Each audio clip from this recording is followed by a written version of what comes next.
This is the Lone Crater YouTube. We hope this video helps. You need the right basics before diving in. Your Zosi model must support audio and run current firmware. Start by updating the camera and the Zosi app on your phone. Once updated, power cycle the camera so changes take effect and physically confirm the mic or audio cable is connected. Make sure you have account access.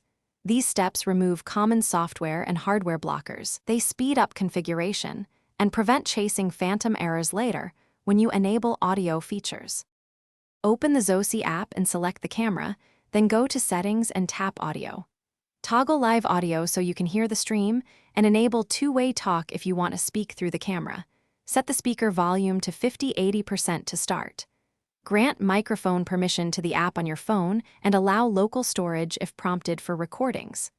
Once done, test a live listen. If audio is muted, double-check the device audio slider and app permission settings before moving on to network troubleshooting. Now test both listening and speaking. Open a live feed, listen for audio, and press talk to send voice. Record a short clip to confirm both directions. If you hear no sound, reboot the camera and your router, then recheck Wi-Fi signal and app volume.